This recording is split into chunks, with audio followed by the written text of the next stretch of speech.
संदीपनी उपाध्याय जी से ठाकुर जी ने अध्ययन किया।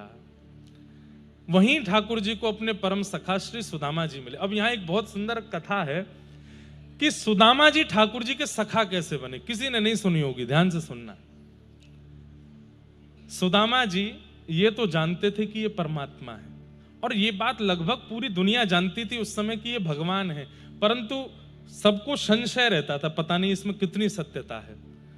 सुदामा जी ने जब ठाकुर जी को देखा तो भक्त तो बचपन से ही थे, सुदामा जी को लगा कि ये परमात्मा ही है।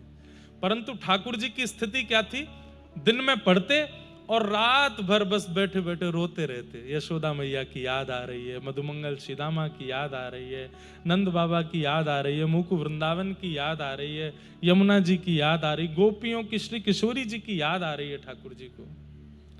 और जैसे ही कोई समीप जाता तुरंत ठाकुर जी आंसू पहुंच के जोर से खिलखिल करके हंसते, जैसे मानो कष्ट है ही नहीं।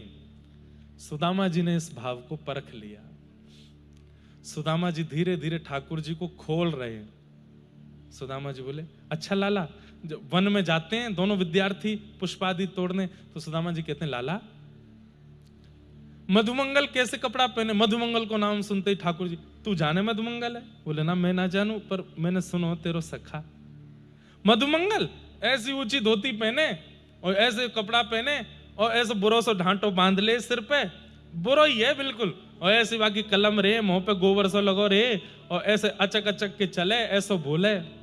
सुदामा जी पूरा समझ लेते हैं, फिर रात में मधुमंगल जैसा श्रृंगार करते हैं और ठाकुर जी के पास आकर के खड़े होते हैं। ठाकुर जी, मधुमंगल, अरे मेरो मधुमंगल आ गयो, दौड़ करके हृदय से लगाते हैं। थोड़ी देर बाद पता चलती है तो सुदामा है। अरे सुदामा, तेने तो मधुमंगल को दर्शन करा दियो।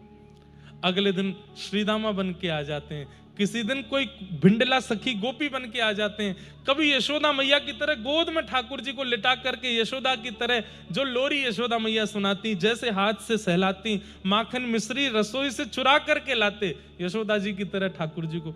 व्रजवासियों का जितना विरह था उस सब विरह की पूर्ति अगर किसी ने की तो वो सुदामा जी ने की है। इसलिए ठाकुर जी ने उनको अपना सखा बना लिया।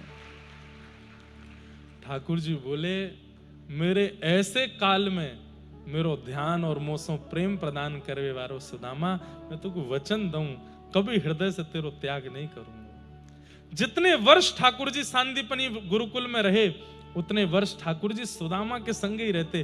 वो माँ भी बन गया है, पिता भी बन गया है, सखा भी बन गया है, भाई भी बन गया है, गोपी भी बन गया। अरे कहां तक कहें, कभी कभी श्री जी भी बन के आ जाता है।